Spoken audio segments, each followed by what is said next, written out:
pagi teman-teman, bagaimana kabarnya? Mbak Jantika, harap semuanya sehat-sehat selalu ya. Sebelum kita memulai sekolah minggu kita pada pagi hari ini, jangan lupa mempersiapkan persembahan kalian, mempersiapkan buku Alkitab kalian, dan mempersiapkan diri kalian.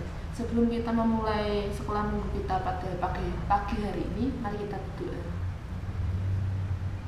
Selamat pagi Tuhan, selamat pagi Bapak. Terima kasih Engkau telah memberikan udara yang segar, cuaca yang cerah Tuhan. Tuhan, sebentar lagi anak-anak-Mu ini akan belajar tentang firman Tuhan. Berkatilah masing-masing dari mereka agar apa yang disampaikan ini bisa menjadi pedoman di kehidupan mereka sehari-hari Tuhan. Dan berkatilah saya yang akan mengajar mereka Tuhan. Haleluya. Sebelum kita memulai sekolah minggu kita pada pagi hari ini, mari kita menyanyikan sebuah pujian. Hari ini kurasa bahagia. Hari ini kurasa bahagia, berkumpul bersama saudara seiman.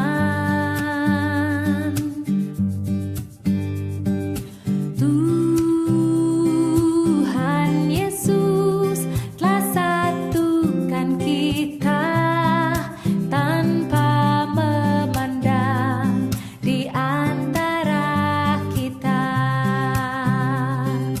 bergandengan tangan dalam kasih, dalam satu hati, berjalan dalam terang kasih Tuhan.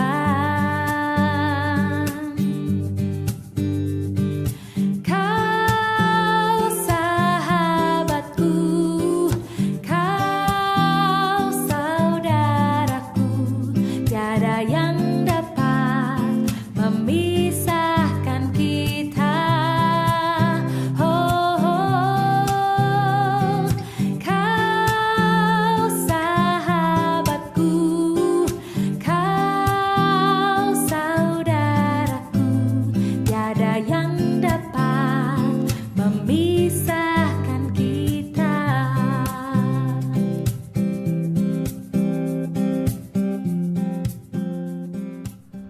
Pelajaran kita pada pagi hari ini diambil dari 1 Tesalonika 5 ayat 1 sampai 11. Mbak Jantika ulangi, 1 Tesalonika 5 ayat 1 sampai 11. Berjaga-jaga, tetapi tentang zaman dan masa, saudara-saudara tidak perlu dituliskan kepadamu.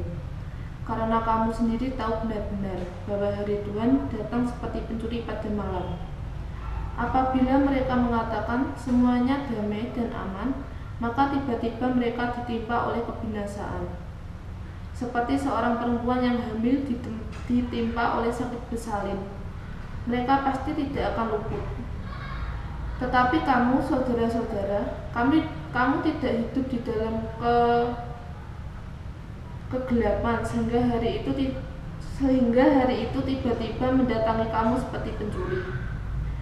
Karena kamu semua adalah anak-anak terang dan anak-anak siang, kita bukanlah orang-orang malam atau orang-orang kegelapan. Sebab itu baiklah jangan kita tidur seperti orang-orang lain, tetapi berjaga-jaga dan sadar. Sebab mereka yang tidur waktu malam, dan mereka yang mabuk waktu malam. Tetapi kita yang adalah orang-orang siang, baiklah kita sadar, berbaju jirahkan iman dan kasih, dan berketompangkan pengharapan keselamatan. Karena Allah tidak menetapkan kita untuk ditimpa murka, tetapi untuk beroleh keselamatan oleh Yesus Kristus Tuhan kita, yang sudah mati untuk kita, supaya entah kita berjaga-jaga, entah kita tidur, kita hidup bersama-sama dengan Dia. Karena itu nasihatilah seorang yang lain, dan saling membangunlah kamu seperti yang memang kamu lakukan. Hari ini Mbak Jantika akan mengajar tentang Hari Tuhan, Rahasia Tuhan. Tema yang paling menonjol dari surat ini adalah mengenai kedatangan Kristus kedua kalinya atau parousia untuk membebaskan umatnya dari murka Allah di atas muka bumi ini. Orang-orang yang baru bertobat di Tesalonika terganggu dengan soal kedatangan Kristus yang kedua kalinya karena dua alasan. Yang satu, mereka khawatir dengan nasib-nasib teman mereka yang telah meninggal tidak turut diangkat ke atas awan-awan pada saat kedatangan Yesus. Dan yang kedua yaitu mereka prihatin, takut terhadap hari penghakiman yang akan datang, ya. Dijelaskan di 1 Tesalonika 5 ayat 1-11 yang tadi kita baca, itu menonjolkan mengenai kedatangan Kristus yang kedua kalinya. Orang-orang yang baru bertobat di Tesalonika itu khawatir, cemas, karena ada dua alasan. Alasan pertama yaitu mereka khawatir nasib teman-temannya, aku khawatir kok teman-temanku yang telah meninggal kok tidak diangkat ke atas, tidak diangkat ke surga. Mereka khawatir. Dan yang kedua yaitu mereka prihatin atau takut, cemas terhadap hari penghakiman yang akan datang. Untuk hari yang pertama, Paulus telah menjelaskan tentang kebangkitan dalam 1 Tesalonika 4 ayat 13-18 yang memberikan berita yang menghibur bagi jemaat Tesalonika sekaligus menolong mereka untuk saling menguatkan. Dan untuk hal yang kedua yaitu nas kita pada hari ini 1 Tesalonika 5 ayat 1-11. Masalah yang terjadi di jemaat Tesalonika saat itu ialah beberapa anggota jemaat yang mencoba menghitung, dalam tanda kutip menghitung, saat kedatangan Yesus yang kedua kali, di mana melalui nubuat mereka berharap dapat memprediksi saat peristiwa akhir itu tiba, agar mereka mengetahui kapan untuk mulai bersiap-siap dan menyambutnya. Sebagai akibatnya, ada beberapa orang yang hidup tanpa merasakan pentingnya persiapan bagi kedatangan Tuhan. Untuk itu, Rasul Paulus mengajak mereka untuk menyadari pentingnya mengadakan persiapan bagi kedatangan Yesus yang kedua kali. Ya. Jemaat Tesalonika ini mencoba untuk menghitung kedatangan Tuhan Yesus yang kedua kalinya, di mana melalui nubuat mereka berharap dapat memprediksi saat peristiwa itu akan datang, yang mengakibatkan beberapa orang itu hidup tanpa merasakan pentingnya persiapan bagi kedatangan Tuhan. Untuk itu, Rasul Paulus itu mengajak mereka untuk menyadari, ayo persiapkan dirimu bagi kedatangan Yesus untuk kedua kalinya.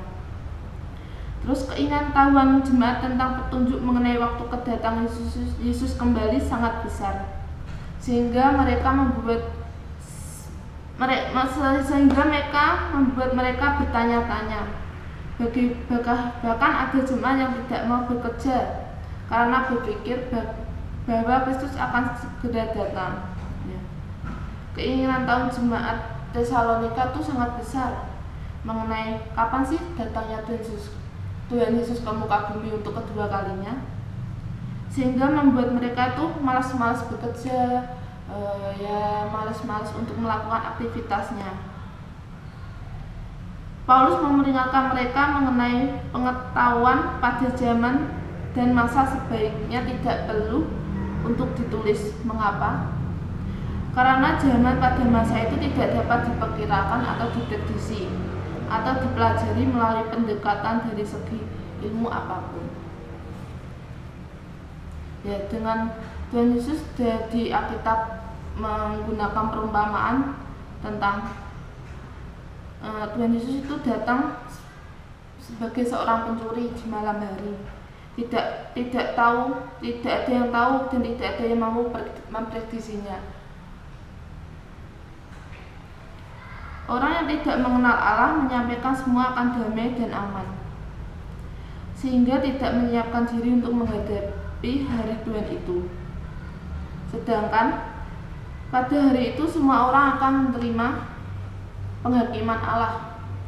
Orang yang tidak mempersiapkan diri akan menerima kejutan yang menakjubkan. Orang yang tidak mempersiapkan diri akan menerima kejutan yang menakutkan, seperti seorang perempuan yang sakit bersalin. Demikian segala kepanikan, kecemasan, ketakutan akan mereka rasakan. Karena itu kita harus bersiap-siap akan datangnya kehadiran Tuhan yang kedua kalinya. Orang percaya tidak hidup di dalam dosa, dan pemberontakan mereka itu adalah anak-anak siang yang mendahului malam dan tidak akan mengalami murka Allah. Sedangkan orang yang percaya merupakan anak-anak dari hari tersebut. Anak gelap atau malam adalah orang-orang yang tidak beriman kepada Tuhan. Berarti orang yang tidak percaya Tuhan, mereka hidup semaunya sendiri, seenaknya sendiri, tidak menaati peraturan.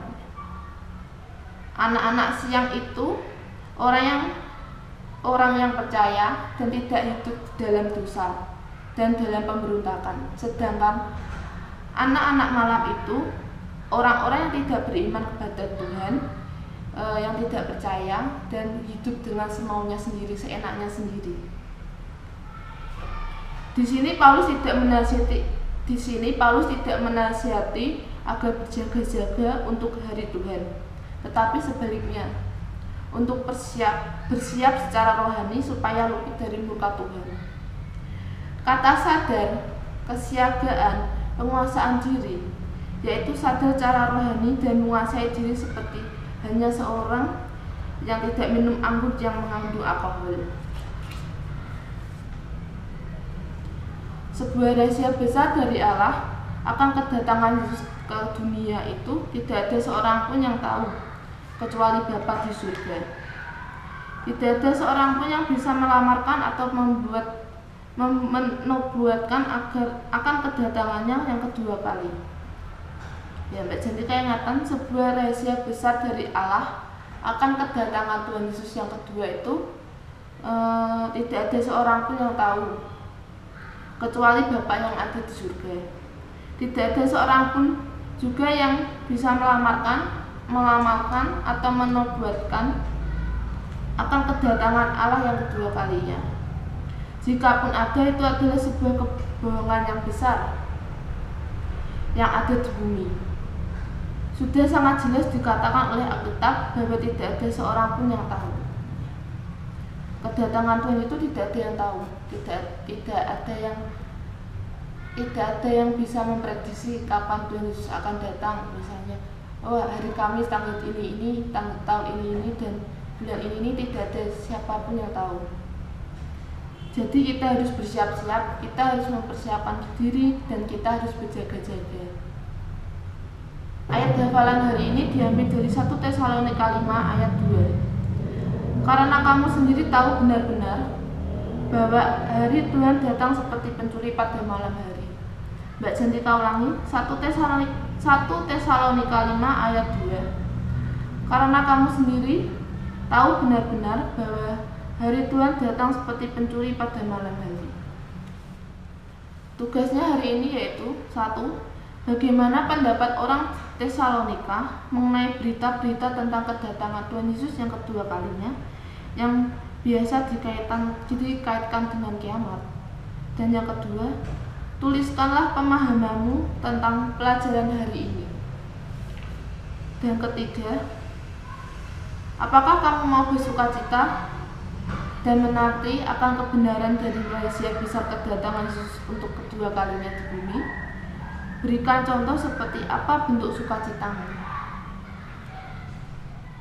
Ya, Mbak Jantika mengingatkan jangan lupa mengumpulkan persembahan kalian, disimpan dengan baik-baik, Sebelum kita mengakhiri